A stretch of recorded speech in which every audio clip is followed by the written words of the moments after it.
going to discuss about a topic called electricity. चलो, ये electricity हम लोगों को पढ़ना है. ये इलेक्ट्रिसिटी के बारे में हम लोग डिस्कस करेंगे आज. और ये इलेक्ट्रिसिटी चैप्टर 1 कह लीजिए क्लास 12 का सीबीएसई बोर्ड का फर्स्ट चैप्टर ही इलेक्ट्रिसिटी है. तो देखो, ये इलेक्ट्रिसिटी में हम लोग क्या पढ़ेंगे. It is a branch of physics which deals with the study of charge. किसके बारे में डील करता है? तो चार्ज के बारे में ये एक्सप्लेन करता है इलेक्ट्रिसिटी. तो इसको हम लोग दो ब्रांच में डिवाइड करते हैं. One is the electrostatics, another is the electrodynamic. ठीक है ना. दो ब्रांच में हम इसको ब्रेक करते हैं. One is the electrostatic, another is the electrodynamics. तो देखो, इलेक्ट्रो का मतलब हो गया इलेक्ट्रॉन. और सिर्फ इलेक्ट्रॉन क्यों? चार्ज. ठीक है ना.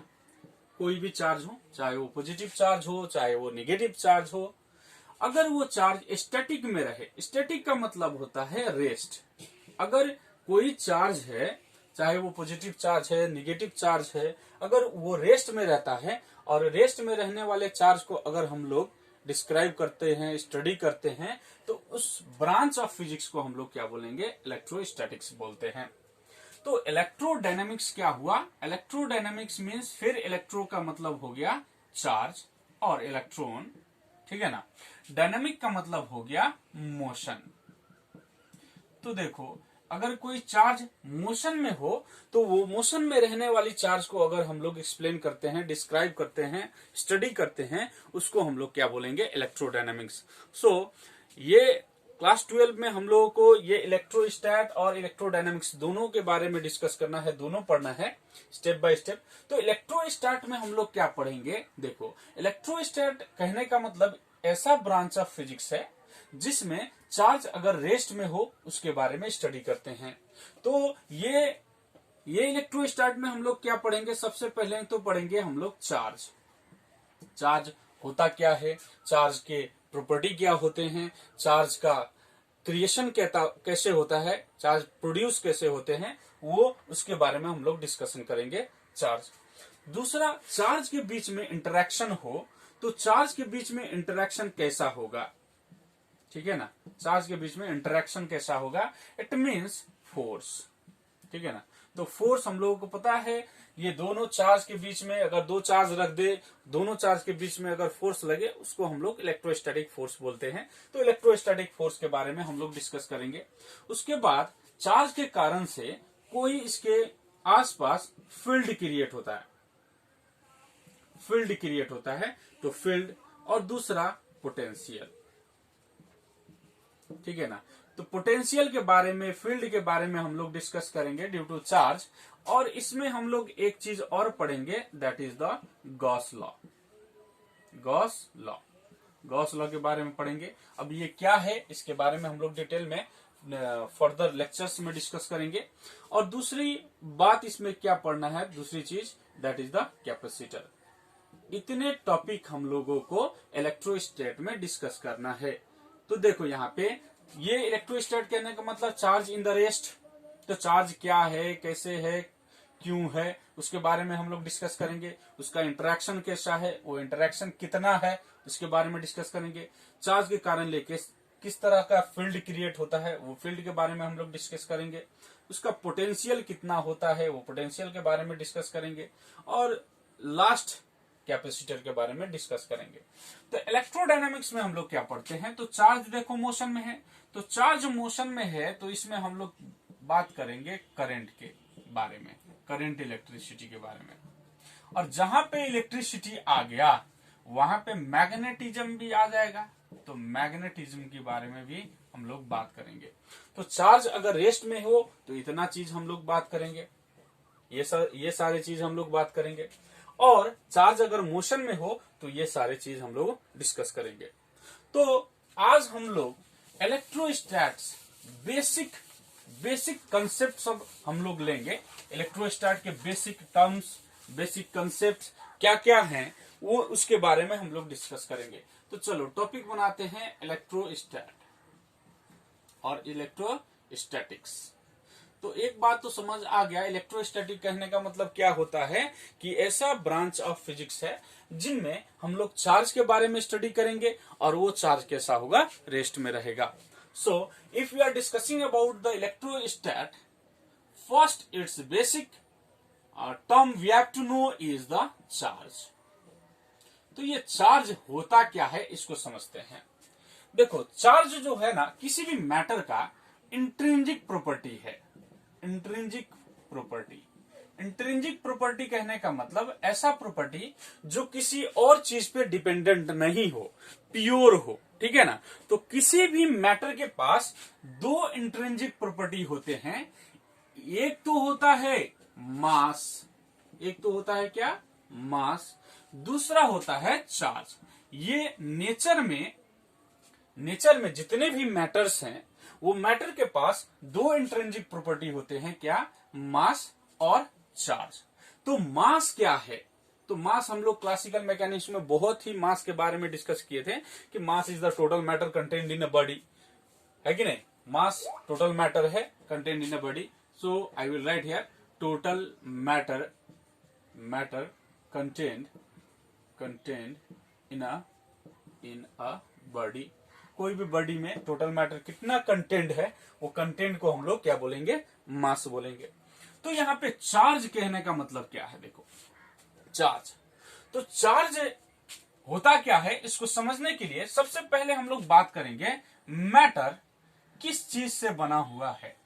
तो मैटर बना हुआ है एटम से। देखो यहाँ पे एटम, तो एटम के सेंटर पे होता है न्यूक्लियस, और इन न्यूक्लियस में कुछ पार्टिकल्स होते हैं जिसमें कुछ पार्टिकल प्रोटॉन बोलते हैं, कुछ पार्टिकल्स को हम लोग क्या बोलते हैं, न्यूट्रॉन बोलते हैं, ठीक है ना। तो ये प्रोटॉन जो है पॉजिटिवली चार्ज है, न्यूट्रॉन जो होता है चार्जलेस। और यहां पे न्यूक्लियस के आसपास, न्यूक्लियस के अराउंड में एक सर्कुलर ऑर्बिट बना के एक निगेटिवली चार्ज पार्टिकल यहां पे रिवॉल्व करते रहता है, जिसको हम लोग बोलते हैं इलेक्ट्रॉन। तो यहां देखो, चार्ज एक इंट्रिंसिक प्रॉपर्टी है और इसका नेचर कितने तरह का होता है, कितने टाइप्स ऑफ नेचर होते हैं, तो दो टाइप्स के। One is the positive charge, for example तुम लोग बोल सकते हो proton is the positive charge. और चार्ज के दूसरे नेचर का बात करते हैं तो निगेटिव चार्ज। निगेटिव चार्ज के एग्जाम्पल में हम लोग बोलते हैं इलेक्ट्रॉन। हालांकि आयंस भी होते हैं, आयंस भी होते हैं पॉजिटिवली चार्ज वो भी कैरी करते हैं। तो उसका बेसिक जो बात है ना, वो प्रोटॉन एंड न्यूट्रॉन ही है, प्रोटॉन एंड इलेक्ट्रॉन ही है। तो आयंस का भी बात करते हैं तो इलेक्ट्रॉन अगर लूज हो रहा है, इलेक्ट्रॉन कोई लूज कर रहा है तो वहां पे पॉजिटिव चार्ज आ जाएगा, अगर इलेक्ट्रॉन गेन कर रहा है तो वहां पे निगेटिव चार्ज आ जाएगा। तो बेसिक बात चार्ज के लिए यही दो होते हैं, proton and what, neutron. There are two types of charge that are proton and neutron. चलो, mass total matter contained in a body है, चार्ज जो है किसी भी मैटर का बेसिक कंपोनेंट है, बेसिक कंपोनेंट और फंडामेंटल कंपोनेंट, फंडामेंटल कंपोनेंट है, कंपोनेंट बेसिक और फंडामेंटल कंपोनेंट होता है। मास जो है it is always positive, mass कभी भी निगेटिव मास होता नहीं है।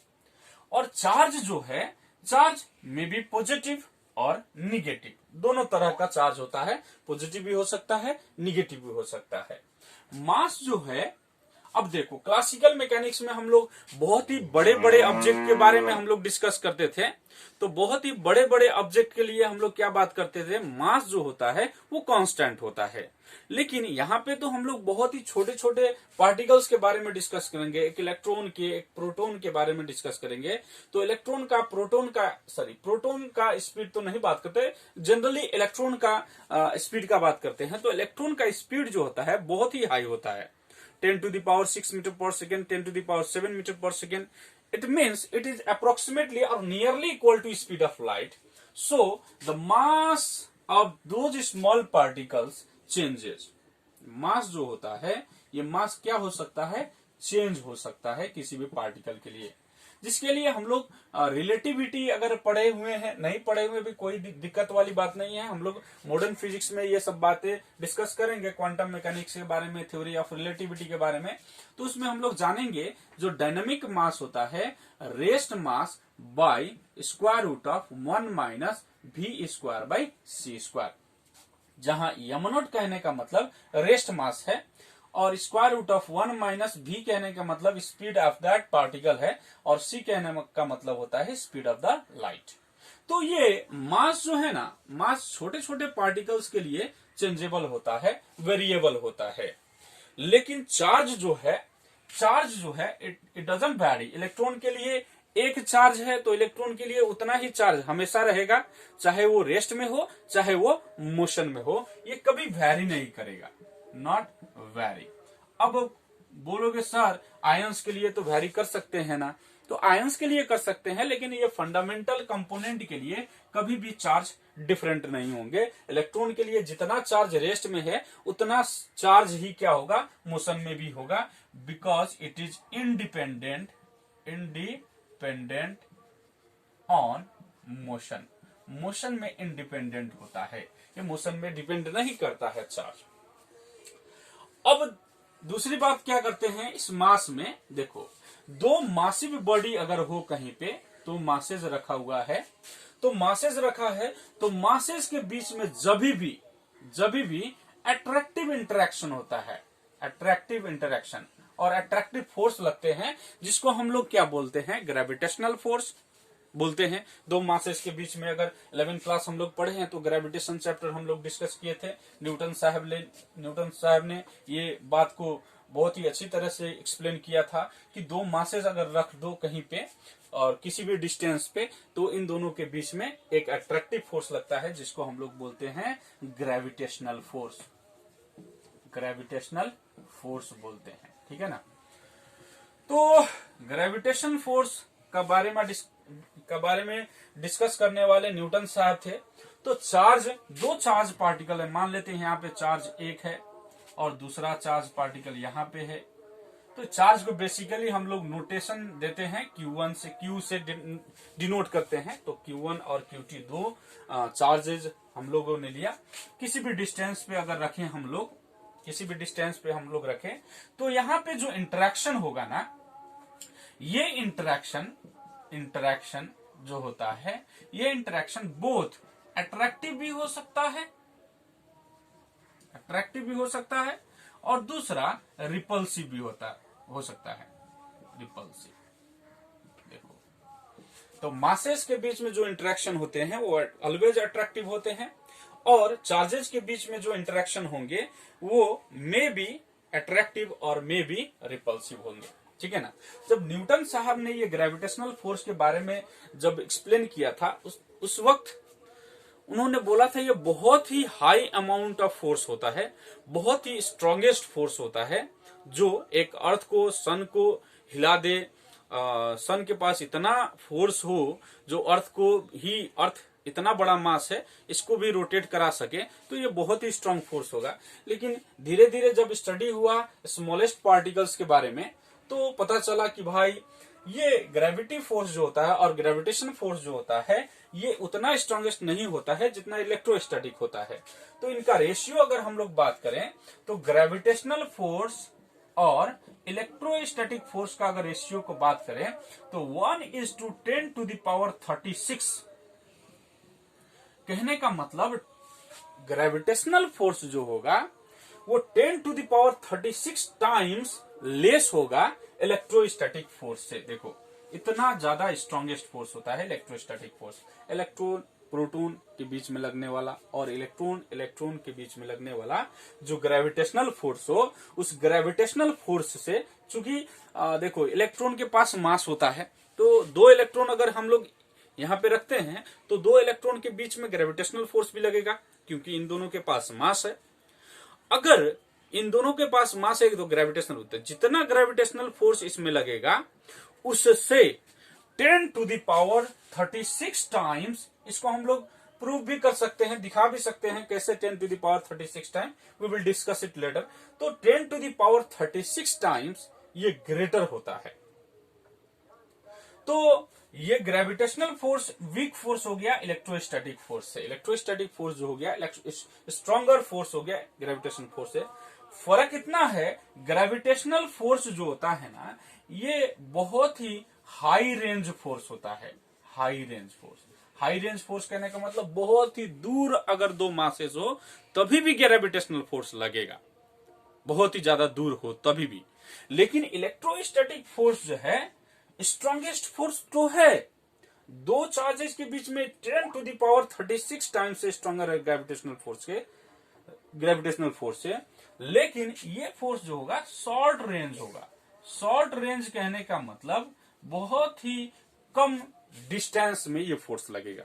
मान लेते हैं एक इलेक्ट्रॉन एक प्रोटॉन यहाँ पे है, बहुत ही कम डिस्टेंस में, लगभग 10⁻⁻10 मीटर, 10⁻⁻15 मीटर इन रेंज में है, 10⁻⁻6 मीटर, 10⁻⁻5 मीटर, इतने रेंज में है तो electrostatic force is more stronger force.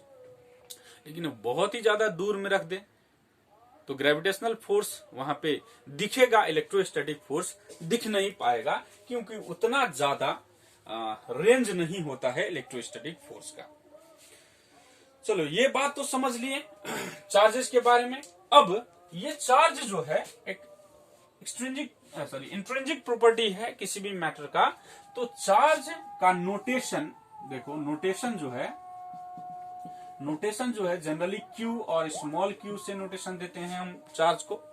और चार्ज का एसआई यूनिट जो होता है ना, एसआई यूनिट होता है कूलम होता है, ठीक है ना। क्योंकि कूलम साहब ने चार्ज के इंटरेक्शन के बीच में एक रिलेशन डिराइव किया था, जैसे फोर्स का यूनिट न्यूटन है। क्यों कि फोर्स का आविष्कारक ही न्यूटन थे, फोर्स के बारे में बहुत ही ज्यादा चीज उन्होंने डिस्क्राइब किया था। वैसे ही चार्ज के इंटरेक्शन के बारे में कूलम साहब ने बहुत ही ज्यादा एक्सप्लेनेशन दिया है, इसलिए उनके नाम से इस चार्ज का ऐसा यूनिट दिया जाता है कूलम। तो कूलम जो है 1 कूलम जो होता है ना, ये बहुत ही हाई चार्ज है, हाई अमाउंट ऑफ चार्ज होता है। कहीं पे बोला जाए 1 कूलम चार्ज, ये बहुत ही ज्यादा चार्ज होता है 1 कूलम चार्ज, ठीक है ना। तो 1 कूलम चार्ज, ये कूलम में अगर चार्ज को लिखे तो बहुत ही हाई है। तो इसका अदर यूनिट में हम लोग लिखेंगे, अदर यूनिट्स भी होते हैं जो बहुत ही स्मॉलेस्ट चार्ज को डिनोट करने के लिए यूज किया जाता है, जैसे मिली कूलम। मिली कूलम का कहने का मतलब हो गया 10⁻³ कूलम। जैसे माइक्रो कूलम, माइक्रो इसको बोलते हैं माइक्रो, छोटा एम हो मिली, ये सा म्यू का नोटेशन हो माइक्रो, 10⁻⁻6 कूलम। वैसे हो गया नैनो कूलम। नैनो का मतलब, एन का मतलब होता है नैनो, नैनो का मतलब हो गया 10⁻⁹ coulomb, sorry 10⁻⁹ coulomb. Pico coulomb, pico का मतलब होता है 10⁻⁻12 कूलम। देखो स्मॉलेस्ट चार्ज के लिए हम लोग ये नोटेशन यूज करते हैं, ये सफिक्स यूज करते हैं, मिली, माइक्रो, नैनो, पिको। और भी ज्यादा होता है, फर्मी होता है, फेम्टो जिसे बोलते हैं, ऑटो होता है। तो उतना भी स्मॉलेस्ट चार्ज के बारे में हम लोग डिस्कस नहीं करेंगे, इतने से हम लोगों को काम चल जाएगा। तो देखो ये हो गया चार्ज के बारे में डिस्कशन। अब चार्ज के बारे में थोड़ा और बात करते हैं अगर, तो चार्ज के प्रॉपर्टीज के बारे में हम लोग बात करेंगे।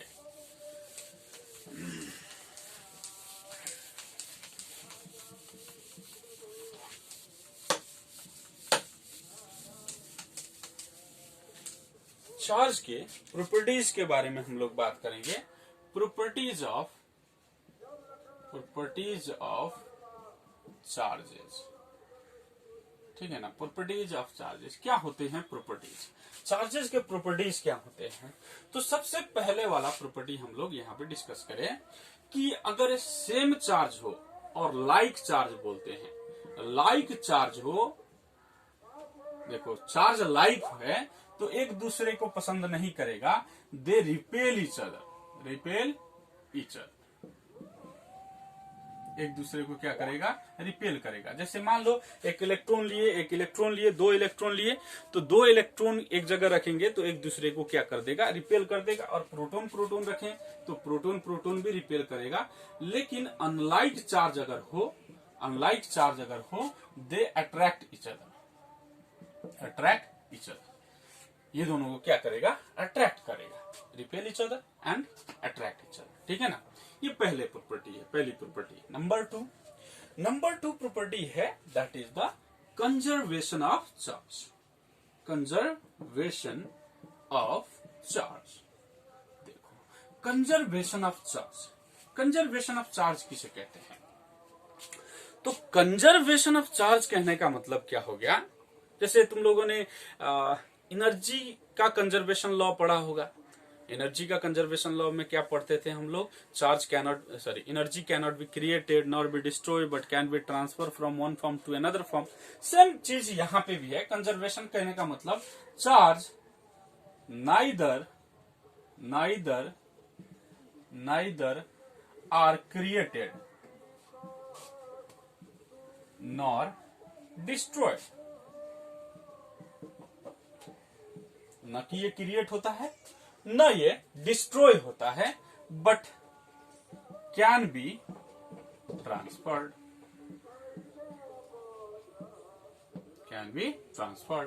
ट्रांसफर्ड हो सकता है, बट एक फॉर्म से और एक एटम से दूसरे एटम में ट्रांसफर हो जाएगा, लेकिन ये नइदर क्रिएट होगा नॉर डिस्ट्रॉय होगा। इसको आसान भाषा में हम लोग बात करें, आसान तरीके से बात करें तो इसको हम लोग क्या बोलेंगे कि the total charge in an isolated system is always constant. कोई आइसोलेटेड सिस्टम है, ठीक है ना, कोई आइसोलेटेड सिस्टम कहने का मतलब इंडिपेंडेंट सिस्टम, दूसरे से मतलब नहीं है, एक अलग से ही सिस्टम है, तन्हाई में रहने वाला सिस्टम है। तो एक मान लेते हैं ये हो गया आइसोलेटेड सिस्टम। तो ये आइसोलेटेड सिस्टम में कुछ चार्जेज हैं, यहाँ पे देख लो, यहाँ पे कुछ चार्जेज हैं। एक चार्ज है 1 कूलम, 2 कूलम, यहाँ पे 3 कूलम, यहाँ पे -2 कूलम, यहाँ पे मान लेते हैं 4 कूलम। चलो कितने चार्ज हैं, 1 2 3 4 5 चार्जेज है। ये चार्जेज डिफरेंट बॉल्स पे हैं। तो इस बॉक्स को हम लोग क्या करते हैं, मिक्सअप कर देते हैं, मान लेते हैं इसे मिक्सअप। तो ये बॉल तो वही रहेंगे, लेकिन चार्ज क्या हो जाएगा, एक फॉर्म से दूसरे फॉर्म में ट्रांसफर हो जाएगा। तो देखो मान लेते हैं यहाँ पे 2 कूलम चार्ज हो गया, यहाँ पे मान लो 3 कूलम चार्ज हो गया, यहाँ पे मान लो 5 कूलम चार्ज हो गया, मान लो यहाँ पे -3 कूलम चार्ज हो गया। तो यहाँ पे कितना चार्ज होगा, देखो ये चार्ज को मान लेते हैं Q1, Q2, Q3, Q4, Q5, 5 charges हैं यहाँ पे। तो यहाँ पे Q1 dash, Q2 dash, Q3 dash, Q4 dash, Q5 dash. तो Q5 डैश का चार्ज कितना होगा, अगर दोनों सिस्टम एक ही हैं, लेकिन चार्ज क्या हो गया, इसमें इंटरमिक्स हो गया। इंटरमिक्स कहने का मतलब ट्रांसफर हो गया। एक वाले बॉल अपना चार्ज दूसरे को दे दिया और दूसरे वाले बॉल ने अपना चार्ज दूसरे को दे दिया और दूसरे वाले बॉल ने उसका चार्ज ले लिया। तो यहाँ पे चार्ज क्या होगा, तो according to law of conservation of charge क्या कहता है, किसी भी आइसोलेटेड सिस्टम में चार्ज, टोटल चार्ज जो होगा ऑलवेज कांस्टेंट होगा। तो ऑलवेज कांस्टेंट होगा, इसका मतलब initial charge is equal to final charge. Initial charge is equal to क्या हो जाएगा, फाइनल। तो इनिशियल में जितना टोटल चार्ज था, फाइनल में भी उतना ही चार्ज होना चाहिए। तो इनिशियल में कितना चार्ज है, तो देखो यहाँ पे Q1 plus Q2 plus Q3 plus Q4 plus Q5, ये इनिशियल चार्ज है, टोटल अमाउंट ऑफ चार्ज है, ठीक। Is equal to Q1 dash plus Q2 dash plus Q3 dash plus Q4 dash plus Q5 dash, ठीक है ना। सभी charge यहाँ पे क्या होगा, कंजर्व होगा। तो ये इसका initial total charge, final total charge दोनों इक्वल होंगे, चूंकि चार्ज एक क्या है, स्केलर क्वांटिटी है। स्केलर क्वांटिटी है तो इसका अलजेब्रिक सम हम लोग कर सकते हैं। तो टोटल चार्ज यहाँ पे Q1 कितना है देखो तो 1 कूलम प्लस Q2 कितना है 2 कूलम प्लस Q3 कितना है 3 कूलम प्लस Q4 कितना है -2 कूलम Q5 कितना है +4 कूलम। तो ये कितना हो जाएगा देखो तो Q1 डैश कितना है 2 coulomb plus 3 coulomb plus 5 coulomb plus -3 coulomb and plus Q5 dash. तो देखो भाई साहब ये -2 कट गया, +2 कट गया, 3 4 1 8 कूलम इज इक्वल टू ये -3 कट गया, 5 2 7 कूलम प्लस Q5 डैश। तो Q5 dash is equal to कितना हो जाएगा 8 coulomb -7 coulomb is equal to 1 coulomb. तो Q5 डैश इसमें इतना चार्ज रहेगा। ठीक, इसको हम लोग बोलते हैं चार्ज कंजर्वेशन। चार्ज हमेशा ही कंजर्व रहेगा। आइसोलेटेड सिस्टम में इनिशियल चार्ज जितना होगा फाइनल चार्ज भी उतना ही होगा। So next property is number 3 property is, third property is, इसको मिटा देते हैं, ठीक है ना। इसको अगर लिखना चाहो तो लिख लो, नोट कर लेना, वीडियो को पॉज करके इसको नोट करना है। एक प्रॉपर नोट भी बनते जाएगा तुम लोगों का। चलो, तो तीसरा प्रॉपर्टी है charge is quantized. Charge is quantized. अब ये क्वांटाइज का मतलब क्या होता है? क्वांटाइज का मतलब होता है available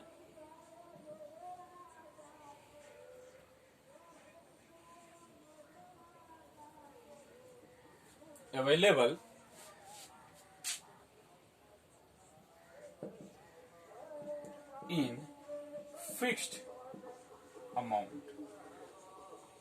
available in what? Fixed amount. कहीं पे भी चार्ज जो होगा ना वो फिक्स्ड अमाउंट में होगा। जैसे ये मार्कर है, देखो ये मार्कर है, मार्कर खरीदने जाओगे, पूरा पैकेट बंडल खरीदने जाओगे तो चलो भाई एक बंडल दे दिया तुमको, तो कभी भी मार्कर निकालोगे और दुकानदार से जाओगे कहने के लिए मुझे मार्कर चाहिए, तो क्या बोलोगे? 1 मार्कर चाहिए, 2 मार्कर चाहिए, 3 मार्कर चाहिए, 4 चाहिए, 5 चाहिए, 6 चाहिए, 10 चाहिए, 20 50 100 कितना चाहिए तुम लोग बोलोगे। ऐसा तो कभी नहीं बोलोगे ना कि 1.5 मुझे मार्कर 1.5 चाहिए, 1.5 चाहिए, 2.5 मार्कर चाहिए, 3.5 मार्कर चाहिए, ऐसा तो नहीं बोल सकते हैं ना हम लोग। तो फिक्स्ड अमाउंट का मतलब वही होता है। देखो चार्ज भी वैसा ही होगा कि किसी भी चीज, किसी भी ऑब्जेक्ट, किसी भी मैटर पे, किसी भी एटम पे चार्ज जो होगा क्वांटाइज्ड होगा। क्वांटाइज होने का मतलब फिक्स्ड अमाउंट में होगा। फिक्स्ड अमाउंट में कहने का मतलब total charge on any body, any object, any substance, any matter, any particle, total charge on any matter is equal to either plus और minus n times charge on electron. Electron के charge जितना होगा वो charge का integral multiple होगा, जहां पे n कहने का मतलब 1 2 3 4 इंटीजर। तो देखो चार्ज जो होगा, total charge on a body is integral multiple of charge on electron. Electron के चार्ज के इंटीग्रल मल्टीपल होगा। जैसे देखो यहाँ पे थोड़ी बात कर लेते हैं, इलेक्ट्रॉन के चार्ज कितने होते हैं, प्रोटॉन के चार्ज कितने होते हैं, उसके बारे में हम लोग डिस्कस कर लेते हैं पहले, उसके बाद हम लोग ये क्वांटाइजेशन में फिर आएंगे, देखे ना। तो यहाँ पे देखो सबसे पहले जो एटम का इन्वेंशन हुआ, एटम का डिस्कवरी जिसने किया उसका नाम है जॉन डाल्टन, जे डाल्टन। केमिस्ट्री में तुम लोग पढ़े होंगे जे डाल्टन। डाल्टन ने क्या किया? फर्स्ट एटॉमिक थ्योरी प्रपोज किया था। तो एटम कैसा होता है इन्होंने बताया, जॉन डाल्टन ने। जॉन डाल्टन बताया, उसके बाद रदरफोर्ड आए। रदरफोर्ड ने क्या किया? ये एटॉमिक स्ट्रक्चर को अल्फा स्कैटरिंग किया और अल्फा स्कैटरिंग मेथड से उन्होंने न्यूक्लियस को फाइंड आउट किया, न्यूक्लियस पता लगाया। अरे जे डाल्टन ले, जॉन डाल्टन ने क्या पता लगा दिया, एटम, एटम के बारे में पता लगा, एटॉमिक स्ट्रक्चर, एटॉमिक मॉडल पता लगा। तो रदरफोर्ड ने एक अल्फा स्कैटरिंग मेथड, हालांकि तुम लोगों ने पढ़ा होगा, केमिस्ट्री में नहीं पढ़ा होगा, फिर भी फिजिक्स में हम लोग पढ़ेंगे, मॉडर्न फिजिक्स में अल्फा स्कैटरिंग मेथड क्या होता है। तो अल्फा स्कैटरिंग मेथड से रदरफोर्ड ने न्यूक्लियस के बारे में पता लगाया। उसके बाद दूसरा आदमी आया गोल्डस्टाइन। गोल्डस्टाइन ने क्या पता लगा दिया, गोल्डस्टाइन ने इसमें ये न्यूक्लियस के अंदर में रहते हैं एक पार्टिकल, वो पार्टिकल को हम लोग बोलते हैं न्यूट्रॉन। तो उन्होंने न्यूट्रॉन पता लगा दिया। देखो, तो न्यूट्रॉन के बाद दूसरा आदमी आया चैडविक। चैडविक आया, चैडविक ने क्या किया, प्रोटॉन पता लगाया। इसी न्यूक्लियस के अंदर में चैडविक ने प्रोटॉन पता लगाया। और उसके बाद आए जे थॉमसन। जे थॉमसन, और जे थॉमसन ने क्या किया, इलेक्ट्रॉन के बारे में पता लगाया, इलेक्ट्रॉन पता लगाया। और इलेक्ट्रॉन जो पता लगा दिया जे थॉमसन ने, तो दूसरा आदमी एक आया मिलिकन। ठीक है ना, मिलिकन। ये मिलिकन ने क्या किया, ये इलेक्ट्रॉन के चार्ज कितना होता है वो पता लगाया। ये मिलिकन ने पता लगाया कि इलेक्ट्रॉन जो होता है सबसे स्मॉलेस्ट, हालांकि इससे भी स्मॉलेस्ट चार्ज होते हैं, जबकि हम मॉडर्न फिजिक्स में पढ़ेंगे तो क्वार्क पार्टिकल के बारे में डिस्कस करेंगे। तो क्वार्क पार्टिकल्स जो होते हैं इनसे भी छोटे चार्ज होते हैं, लेकिन ये इलेक्ट्रॉन जो होता है ये बहुत ही फंडामेंटल होता है एटॉम के लिए, फंडामेंटल, और इससे डिपेंडेंट होते हैं। इससे छोटे जो होंगे इसी इलेक्ट्रॉन पे डिपेंडेंट होंगे, इसीलिए इसको फंडामेंटल बोलते हैं। उन लोगों को हम लोग एलिमेंट्री बोलते हैं। तो ये फंडामेंटल होने और फंडामेंटल से भी ज्यादा ये क्या होता है, इंडिपेंडेंट होता है। इसका चार्ज जो है ना, ये चार्ज किसी पे डिपेंड नहीं करता है। तो इलेक्ट्रॉन का चार्ज कितना होता है, एक फंडामेंटल चार्ज, इंडिपेंडेंट चार्ज कितना होता है, 1.6 इंटू 10⁻⁻19 कूलम। इतना चार्ज होता है निगेटिव में, ये मिलिकन ने पता लगाया। उसके बाद प्रोटॉन का चार्ज भी उतना ही होता है, लेकिन पॉजिटिव में होता है -19 कूलम, उतना ही होता है लेकिन पॉजिटिव में होता है। ये पता लगाया गया, इलेक्ट्रॉन का चार्ज इतना होगा, प्रोटॉन का चार्ज इतना होगा। और मिलिकन ने यह पता लगाया कि सबसे स्मॉलेस्ट चार्ज एटम में सबसे फंडामेंटल इंडिपेंडेंट चार्ज जो है इलेक्ट्रॉन का चार्ज है। और कभी भी किसी भी एलिमेंट के पास अगर चार्ज होगा तो यही चार्ज का इंटीग्रल मल्टीपल होगा, that is Q is equal to total charge on any object is equal to plus minus n times E. n times E कहने का मतलब इंटीग्रल मल्टीपल ऑफ ई। और इसी को हम लोग बोलते हैं quantization of charge, quantization of what, charge, quantization of charge. और चार्ज इज क्वांटाइज्ड बोलते हैं। तो देखो, कहीं पे एक क्वेश्चन दे दिया तुमको, does 8 into 10⁻⁻18 coulomb charge exist, क्या ये चार्ज एग्जिस्ट हो सकता है, कहीं पे क्वेश्चन आया। तो देख लेते हैं ना भाई, Q इज इक्वल टू क्या होता है, n टाइम्स E होता है। तो n कहने का मतलब Q बाई E होता है। तो हमारे पास चार्ज जो है वो चार्ज कितना है, 8 इंटू 10⁻⁻18 कूलम है। और इलेक्ट्रॉन का चार्ज होता है 1.6 इंटू 10⁻⁻19 कूलम। चलो देख लेते हैं, 8 बाई 1.6 इंटू 10⁻⁻18, ये 19 ऊपर गया तो प्लस 19 हो जाएगा। तो यहाँ पे कितना हो जाएगा, 80 बाई 1.6, इसमें 100 10 से मल्टीप्लाई कर दो तो ये कितना हो जाएगा, 800 बाई 16 5 जा कितना होता है 80, तो 550। तो n इज इक्वल टू कितना हो जाएगा 50। कहने का मतलब ये n देखो, n आ गया इंटीजर, n क्या हो गया इंटीजर। इंटीजर आने का मतलब हो गया ये चार्ज जो है total charge, it is integral multiple of charge on electron. Charge on electron के इंटीग्रल 50 टाइम्स है, इसका मतलब ये चार्ज एग्जिस्ट कर सकता है। अगर इसी में आता 2.5 और 50.4 50.4986 ऐसे आता तो ये चार्ज एग्जिस्ट नहीं कर पाता। ठीक है ना, इसको हम लोग बोलते हैं चार्ज इज क्वांटाइज्ड। ठीक है, तो ये हम लोग बात किए प्रॉपर्टीज ऑफ चार्ज के बारे में, ठीक है। अब ये चार्ज के प्रॉपर्टी है। अब ये चार्ज प्रोड्यूस कैसे होते हैं, चार्ज प्रोडक्शन के बारे में हम लोग डिस्कस करेंगे इन द नेक्स्ट लेक्चर। आज के लिए इतना रखते हैं, ठीक है। आई होप ये सब समझ रहे हो। यदि नहीं समझ रहे हो तो मुझे कमेंट सेक्शन में ये यहाँ पे नहीं समझ रहा हूँ वो ऐसे कर दोगे, I will recall it. Okay, thank you very much, thank you.